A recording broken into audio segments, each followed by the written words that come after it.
All right, you brought up Dr. Claude Anderson, right? You've been fortunate enough to have conversations with him both in public and private, right? I want to speak about a quote from his book here, right? Black Labor, White Wealth. That book really like opened up my mind to a lot of stuff. And there's another book he recommended in there, Two Nations, Black and White, Separate, Hostile, and Unequal by Andrew Hacker. He did a great job of breaking down how the absence of not just the man, but the man's income is so detrimental to that's the part that really got me. So in the book, right, I recommend everyone get Dr. Claude Anderson, Black Labor, White Wealth. Also, Two Nations, Black and White, Separate, Hostile, and Unequal by Andrew Hacker.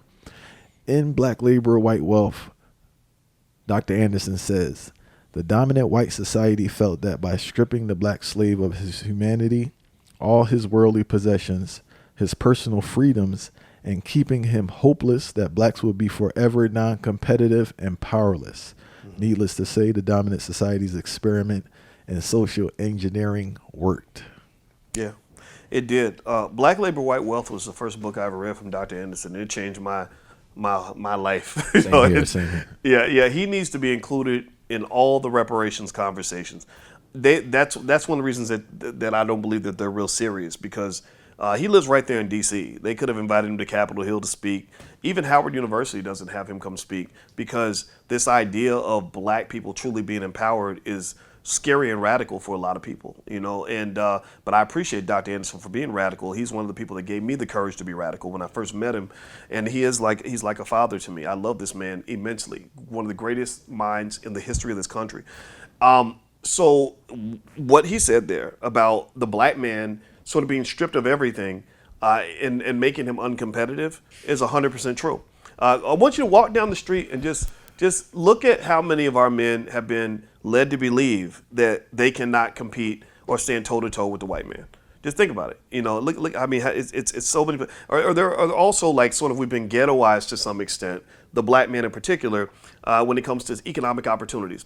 If you're a black man who is a rapper, a comedian, or an athlete, the road is completely clear for you. You can do whatever you want in this society. You're going to get a certain amount of respect for that. But if you show up as a black man who's an engineer, who wants to be a medical doctor, or who wants to go build rocket ships to Mars like Elon Musk, there's a little bit of cognitive dissonance because they're not used to that. Like if you go to a company like Google that doesn't hire a lot of black people to do engineering, they get their engineers from India. They'll import the engineers from India before they hire the black person down the street. But if you go to like say an office party, when they want to have fun, they'll bring in some rapper, right, to entertain them, right? So to some extent, we're seen as the entertainment for other people, and we've embraced that, right? And as long as you're the clown, you'll never be the king. The king does not see himself as an equal to the clown. We have to jump back. We spoke about how white people perceive us. We need to talk about how we perceive us and what we give attention to. A lot of this stems from, like, in the sense that the athlete is worshipped, the womanizer is worshipped, the aggressive person with no self-control who has fits of frustration and violence is worshipped. But the academic, the intellectual person is ignored. Coming home party for jail or going away party from jail is packed. Graduation party, no one's giving you. You can give your own. No, seriously, you can give your own graduation party, but who's the community's not going to give you a graduation party. So like, the community has been so indoctrinated with the ideas from white people that they create this culture where they don't give any attention to things that are progressive. What that does now is a lot of children see that and they dumb down. I'm speaking from experience, seeing this in academics, bro. They dumb down themselves and they tend to move towards where you get attention. And I think that's one of the reasons we don't have, even though we do have engineers, that's the reason we don't have as much, because a lot of people get turned off because they're not getting attention for doing the right thing. That's why you have so much brilliant people in jail, because they're not thugs, bro. It's just they partake in actions, they get caught up. But it's like, where do I get attention from? Where do I get praise from? Yeah, you said so many things that spark thoughts. First thing, Attention is a valuable commodity. It's a multi-trillion-dollar commodity. That's how Mark Zuckerberg is worth over $100 billion because he controls your attention on Facebook and Instagram. And as you're scrolling and all that, clicking and all that, and beefing back and forth on Twitter or Facebook or whatever, he's making a ton of money. Elon Musk is making billions, right? So attention is a commodity. A lot of attention is driven by things like media. This is why platforms like yours are so important. Because it's the lack of ownership of media that has been one of the great weapons of mass destruction against black people. A lot of this was accelerated in the 1990s when Farrakhan was able to bring together 1 million black men for the purposes of something better. Well, then at that point, there was a lot of deregulation of media. So you had Clear Channel going out buying hundreds of radio stations broadcasting the same dumbed down self-destructive message. And that was it really started in the 1990s, and it's just sort of, this is a continuation of that. Now, with that said, in addition to the ownership of black media, I think that they're also, in addition to that, we must also understand, just really as a national security issue in our community, the importance of us educating our own kids.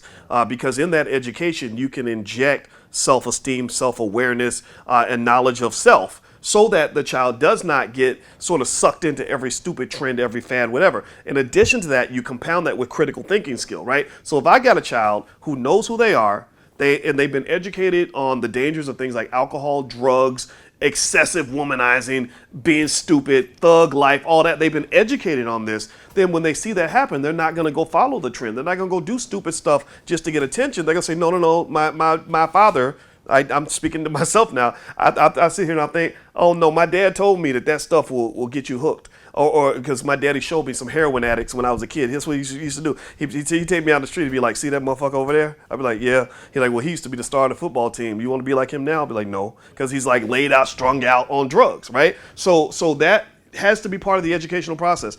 We have to think about education as like preparation for war, right? Or at least preparation for survival. Because when you get into this world, there's so many things, spiritually and psychologically and otherwise, that are designed to control you, that if you're not ready, you're going to get obliterated by this society. So I think that, so to your point, when you see the nonsense getting all the attention, that is true. But the people that are really going to build the future, the people that are going to guide us out of this thing, are not going to be the sheep that follow the crowd. It's going to be those people who have that knowledge of self as well as skill, who are going to say, you know what, it's not as flashy to be an engineer, or it's not as cool to start my little small black-owned business, but I'm going to pour into this thing, and I'm going to keep doing it while it's not cool. I'm going to feed it just like a little newborn ugly baby, and as I keep feeding this baby grows into something big. Like, I'll give you one example that you can sink your teeth into. The NFL, when the NFL first got started, nobody wanted those franchises. The Chicago Bears were like $100. They get the Green Bay Packers $50. The Detroit Lions, $150. Stuff like that. Well, now look at the NFL now, right? Remember, those people that created the NFL had to have some things that most people did not have. They had to have a vision, a long-term vision. They also had to have a willingness to take the risk, because the league could have died. It could have been a waste of time, right? I'm sure they had job opportunities where they could have worked at other places, but they didn't. They poured into their stupid, ugly, little, worthless business. And now it's a multi-billion-dollar entity. I need those people that have that long-term vision. Those are the people I ride with. People who can't see past the next 5 or 10 years, I feel bad for them. They've been infected with that virus of stupidity that you talked about. There's another thing we have to touch on, right? Because we're both speaking from privileged positions, not from economics, but from having strong fathers. Right. Now, a lot of the stuff we want is not going to take place unless we have strong fathers. Yeah. So there has to be another form of education in regards to family planning that I don't even know how it looks. You know what I'm saying? Like, I don't know how it looks, but it's something we have to implement, because everybody's on the spiritual health, everybody on the physical health. Now we on the financial health. And I think another thing we need to have conferences on is family planning in regards to, you may not want, I'm telling you, it's not to say you can't really tell a person not to have sex. I don't think that's realistic for this generation, even though this generation that's having the least amount of sex than previous generations. That's a different conversation. But they have to understand the economic impacts of having children early and also having children in separate households. Yeah, all that, and again, when we start educating our own, and there are already people doing that. There's homeschool networks everywhere. That needs to be included too. Planned Parenthood shouldn't just be the place to get an abortion. The concept of Planned Parenthood means... Shouldn't even get to that point. We shouldn't even get to the right, abortion point. Right. Planned Parenthood should mean I'm going to help you plan how you're going to become a parent, and the amount of power that you have as a parent to either build or destroy. You know, you can either build something great with that child or destroy them completely by making bad, irresponsible choices. You can teach things like delayed gratification versus instant gratification. You can teach just from a common sense standpoint. Older women talking to younger women can help younger women understand the right type of man that you want to allow into your bedroom. I speak all the time on my channel about just the biochemistry of sex and how when you lay down with somebody and you're having orgasms with this person, it's going to make you fall in love with the wrong. It can make you fall in love with the wrong person. The same way taking a hit of crack can make you fall in love with crack. Literally, as smart as I am right now, theoretically, whatever I am, if you brought crack in and I was arrogant enough to think I can take a hit of that crack and not become an addict, that's not true, right? So I'm smart enough to know that I'm not able to outsmart nature, right? So sex and love is one of the greatest forces in the history of this earth, and you cannot outsmart Mother Nature. So when I talk to my girls, it starts with basic stuff. Like, okay, if you don't think a man is gonna be a good father to your kids, don't even give him your number. Don't dabble with the devil. We're just friends or we just slept together. Okay.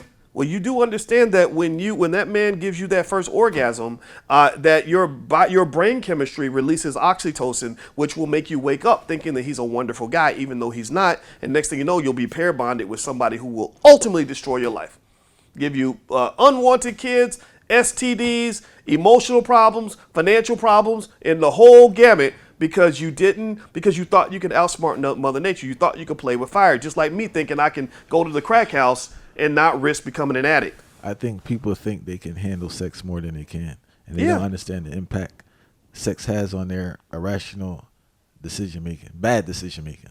Yeah, no, because it's not part of the educational process. So I think, again, the parent should be the first teacher of that child. I encourage I tell everybody, on my channel, I say, look, I'm not here to teach no students.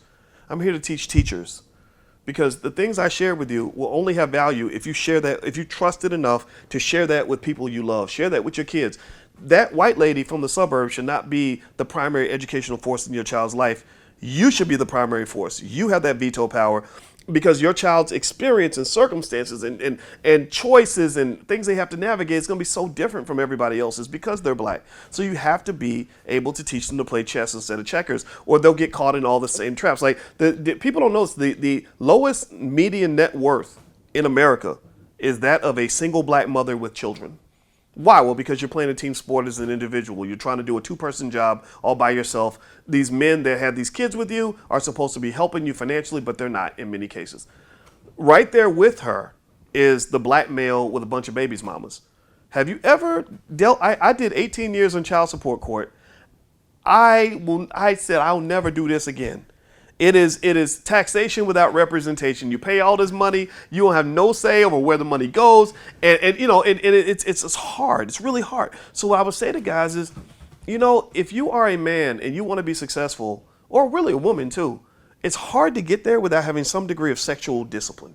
But that ties back to self-esteem. So I keep going back to the first thing you mentioned because you hit the nail on the head. Because if I really value myself, ain't gonna be out there with everybody. Then I'm not gonna I'm not gonna give up everything I got as a man over a big butt and a smile. You can't show up and just waggle a vagina in my face and have me ready to risk it all. The same thing as a woman. If you value yourself, you're not gonna let some crappy, horrific man who's gonna be a terrible father into your bedroom. You're gonna take your time and pick a man that's worthy of you. Right. So, but again, that self-esteem void starts in childhood because of the missing father that you mentioned. Because the father gives the son that guidance and intelligence, and he gives the daughter the self-esteem, that unconditional love that so many of our girls are missing. So the missing father is one of the worst problems in our community, and we do have to fix that.